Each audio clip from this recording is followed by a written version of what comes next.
Selamat datang di Lini Podcast, ngobrol lebih dekat tentang gaya hidup sehat.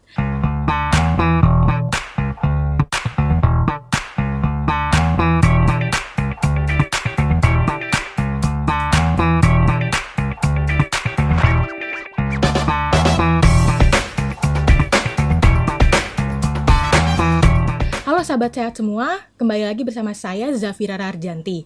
Nah, kali ini kita akan ngobrol-ngobrol nih tentang penyebab pangan yang tidak aman. Kan sebelumnya kita sudah tahu nih apa saja tanda pangan yang tidak aman.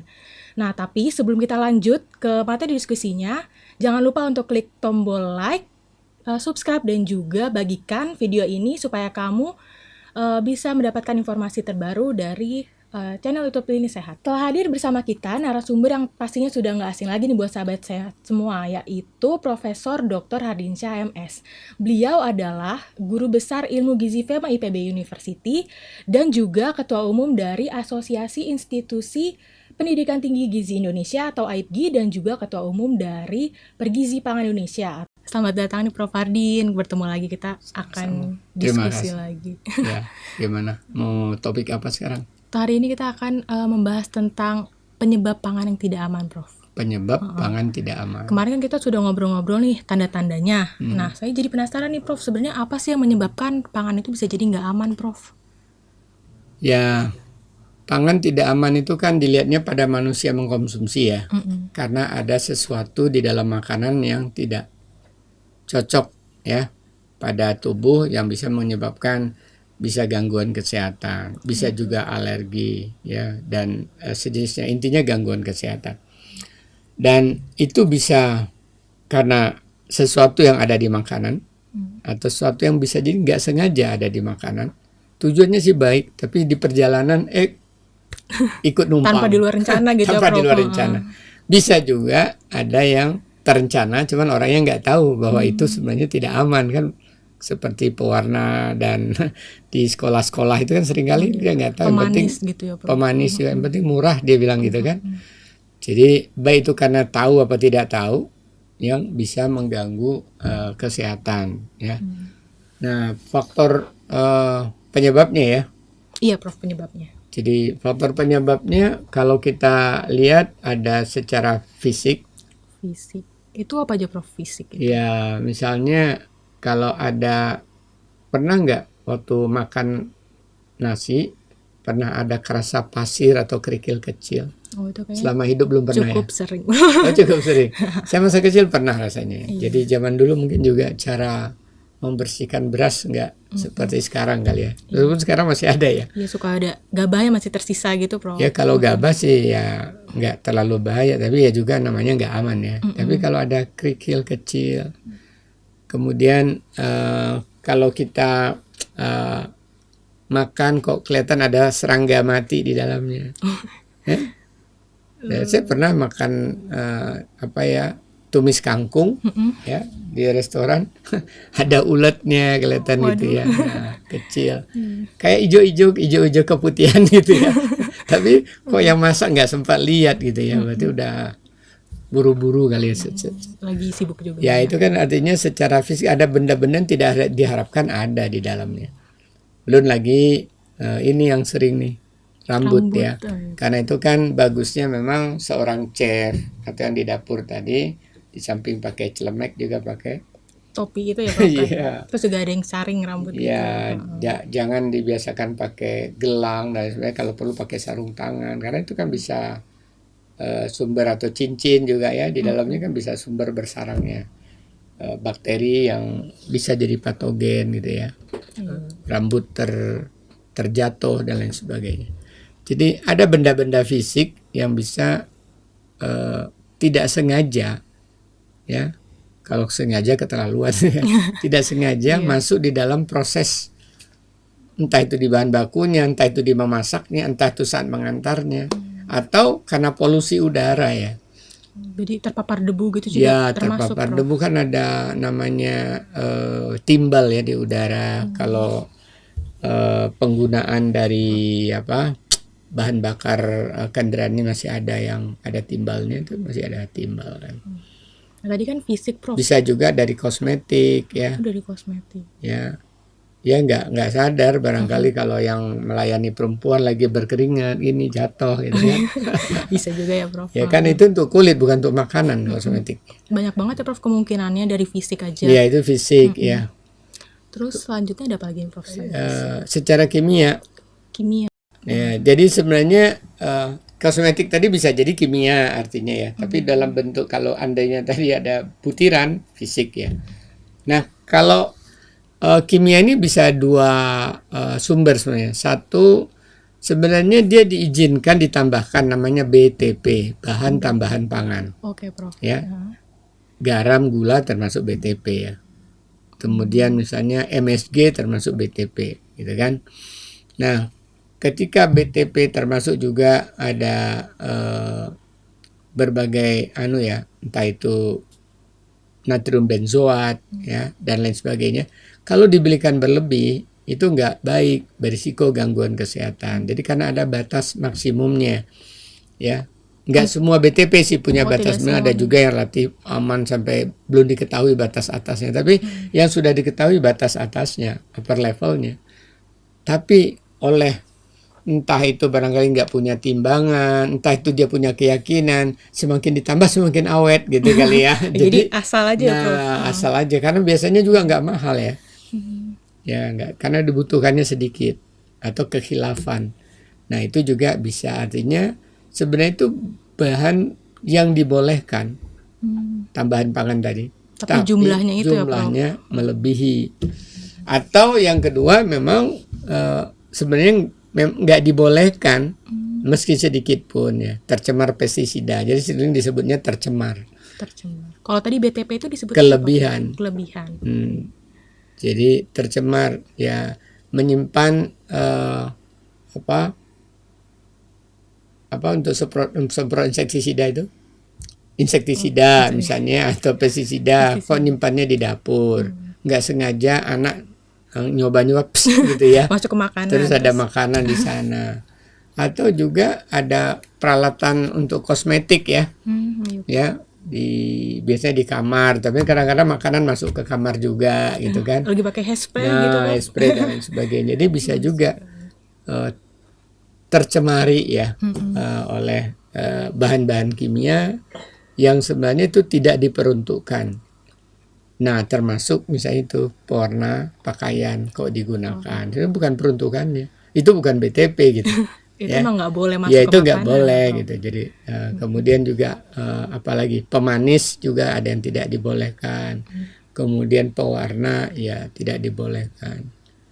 Ya, jadi sumber kimia tadi ada 2 jalur tadi. Tadi kan ada fisik, kimia. Fisik, kimia, ada biologi. Ada lagi Prof, biologi. Ya, biologi ini ya terutama mikrobiologi yang kita nggak bisa lihat ya.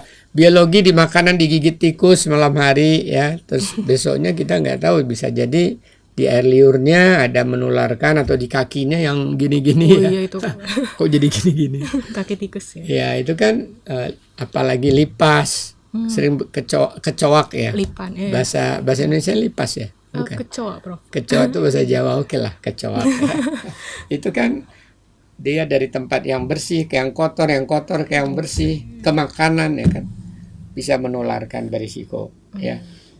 Jadi secara biologi yang tidak tampak itu namanya patogen kan, mikroba yang dalam jumlah tertentu bisa menyebabkan infeksi, bisa menyebabkan penyakit. Itu banyak sekali jenisnya yang kita tidak tahu. Di kalangan mahasiswa kan sering kali itu ya, kalau udah musim penghujan tahu-tahu itu sering diare ya, dari kampus, dari kos ke kosan lain ya, karena gampang menular kan. Kemudian flu juga itu kan gampang menular, tapi bisa juga melalui alat makanan, bisa tidak. Terus tipes kan yang sering juga. Oh iya betul banget tuh. Sering berjangkit itu di lingkar kampus ya. Kalau nggak hati-hati, karena penularannya bisa melalui peralatan makanan yang tidak dicuci bersih atau tidak pakai air hangat dan sebagainya. Jadi macam-macam sih kalau outbreak dari itu bisa dari pertanian juga kan. Iya, ketika pupuknya tercemar, mantul ke daunnya dibawa nggak terlalu bersih, dilalap. Iya, kan ada makanan yang dilalap. Kalau itu kalau di sayur dipanasin ya pasti lebih aman dikit ya Prof. Patogen ya, tapi Oh, patogen. pestisida ya masih ada juga ya kan. Tapi untuk patogennya bisa mati. Tapi kan sekarang cenderungnya orang bilang untuk healthy lifestyle itu serba Mentahan ya Prof. serba apa? Less Fresh. proses gitu. Iya, less proses, fresh kayak salad gitu ya, karedok ya kalau gitu. Ada juga faktor keempat sebenarnya radiasi ya. Oh, ada lagi Prof. Jadi kan tergantung panjang gelombang frekuensinya ya radiasi itu. Tapi kalau itu yang dia udah dipantau oleh impor beberapa produk makanan kan ada yang harus diradiasi. Tapi kan kalau itu udah dikendalikan Badan POM, pemerintah ya pasti aman lah. Jadi tadi ada pertama Fisik, fisik, kimia, biologi, dan biologi, juga radiasi. ya, Prof. radiasi. Nah, kemudian kan tadi ada banyak nih Prof. Kira-kira tuh yang paling sering dan paling banyak itu apa Prof? Kalau di Indonesia ya, Iya, di Indonesia. kalau dari berbagai penelitian skala kecil maupun yang pernah dilakukan survei Badan POM ya, kayaknya udah 15 tahun yang lalu itu ya. Yang paling banyak itu justru biologi, mikroba. Itu kenapa Prof? Kenapa paling banyak? Ya artinya cermin dari lingkungan yang masih perlu diperbaiki ya. Saya tidak bilang lingkungannya buruk ya. Perlu Lingkungan diperbaiki. yang masih perlu diperbaiki. Berarti patogen banyak berkeliaran. Mungkin juga cuci tangannya nggak pakai sabun atau nggak benar, asal cemplung aja. Terus cuci tangannya satu ember rame-rame ya. Iya itu juga. Ya, kalau saudara-saudara kita tukang bakso kan satu ember itu yang dibawa terus ya Iya. di dorongannya. Oh, betul. Jadi ada 20 orang yang makan bakso ya situ terus. Dicucinya di situ. Itu lagi. Iya. Jadi kemudian sumber-sumbernya dia banyak dimakan jajanan, tapi bukan yang panas lah ya. Karena panas mati. Biasanya justru yang tidak makanan-makanan yang langsung disantap atau es. Ya dingin ya, dingin patogennya masih dorman ya, nggak mati dia. Jadi berbagai, jadi ada dua di sana, bisa di peralatannya ya, bisa juga es itu sebenarnya es yang untuk dinginin ikan, dinginin daging, digunakan untuk es makanan kan harusnya beda ya. Iya Prof. Es untuk minuman itu standarnya beda untuk es digunakan yang balok-balokan. Oh, biasa kalau yang Itu kan penjual untuk itu dinginin ikan, untuk nyimpan ikan kan. Iya, Prof. Bukan, tapi ya kadang-kadang karena si pedagang ingin yang murah, ditawarin ini juga es, ya dingin juga sih. Iya, yang penting dingin ya Prof kalau di sini. Terus juga kemarin belakangan ini Prof ada berita nih Prof yang sempat heboh juga. Kalau salah satu produk kopi instan itu ditarik peredarannya karena mengandung paracetamol sama sildenafil itu Prof. Nah, bagaimana sih pendapat? Kopi-kopi sase itu konon ya? Iya, yang, betul, Prof. Ya banyak di warung-warung kecil ya. Ya artinya kalau dia menawarkan kopi sebenarnya, kenapa dia tambah yang lain? Pasti waktu dia mendaftar di Badan POM atau PIRT itu di label, nggak ada itu barangkali. Tapi diperiksa Badan POM, mungkin karena ada laporan orang, ada. Nah ini kan berarti pelanggaran. Ya paracetamol kan itu sebenarnya obat meskipun dia kategorinya hijau ya, bisa dibeli tanpa resep dokter. Iya, Prof. Tapi kan kalau banyak kan berlebihan, orang nggak tahu kan, minum kopi 2 gelas, 3 gelas Iya, setiap hari berapa paracetamolnya kan. Betul. Ya bisa mual, muntah, bisa, harusnya kan maksudnya paracetamol tadi kan untuk mereda demam ya. Tapi kalau kelebihan ya bisa gangguan hati, gangguan ginjal. Bahkan pada tingkat yang sangat serius bisa gangguan hati, gangguan ginjal. Itu kan berarti Bahaya membahayakan banget, konsumen. Berarti kan produsennya bohong ini. Waktu dia daftar itu di ingredientnya, di bahannya nggak ada. Tahu-tahu diperiksa kok ada. Apalagi tadi apa? Sildenafil. Sildenafil. Iya, sildenafil. Ya kayaknya itu jenis-jenis obat pria perkasa ya. Ya bisa jadi biasanya yang obat-obat gitu kan izin dokter. Ya bukan izin, resep dokter. Pakai resep ya. Nah, pakai resep. Nah ini kok bisa ditambahin ke makanan? Ya, harusnya kan nggak boleh karena itu harus dengan resep dokter.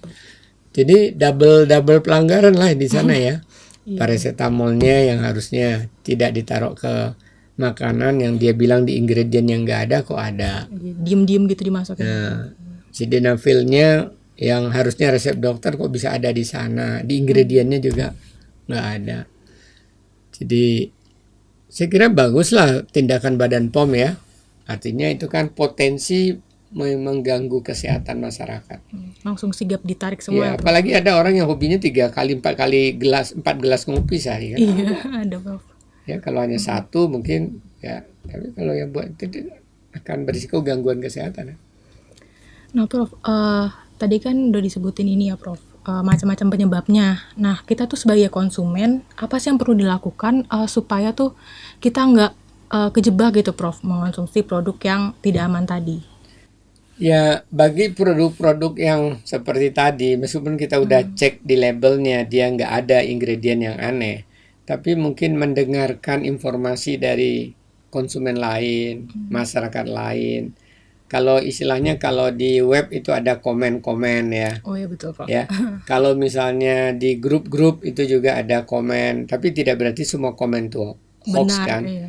dan juga tidak semua komen itu benar. Karena itu ya kalau kita masih ragu juga, telepon Hubungi ke Badan BPOM POM itu. ya. Jadi di samping tadi kita memahami produk, ternyata produk ini juga ada yang berbohong gitu ya. Nah, itu dari komentar, saran, pendapat, baik pendapat ahli maupun pendapat konsumen. Nah, ini yang terakhir nih, Prof, tapi nggak kalah pentingnya. Mungkin Prof Hadir bisa memberikan sepatah dua patah kata closing statement mengenai topik kali ini, yaitu penyebab dari pangan yang tak aman, Prof. Oke, jadi penyebab pangan tidak aman itu ada 4 ya. Bisa karena faktor fisik ya, keberadaan misalnya rambut, stapler di makanan, keberadaan kerikil, pasir. Bisa juga karena kimia, baik itu bahan tambahan yang berlebihan, seharusnya dia boleh bahan tambahan pangan tapi berlebihan, atau karena cemaran karena pestisida, insektisida, bisa juga dari udara yang tercemar, cairan yang tercemar yang mengenai makanan tadi. Kemudian secara biologi, terutama yang paling parah ini ya karena adanya bakteri patogen ya. Ya ini juga karena barangkali pemanasan kurang yang harusnya dipanasin dengan suhu tertentu, atau cara penyimpanannya, peralatannya, atau airnya, kebersihan peralatannya bisa jadi tercemar oleh bakteri patogen. Kemudian karena radiasi, penggunaan radiasi yang tidak memenuhi standar. Ya, baik, terima kasih banyak Prof Hardin atas diskusinya kali ini. Nah, sahabat sehat, banyak banget kan informasi dan juga ilmu-ilmu baru yang kita terima dari Prof Hardin terkait penyebab pangan yang tidak aman. Jangan lupa untuk berikan like, komen, dan juga subscribe channel YouTube Lini Sehat supaya kamu gak ketinggalan jika ada informasi terbaru. Dan juga tetap jaga kesehatan dimanapun dan kapanpun kamu berada. Stay safe and healthy. Sampai jumpa.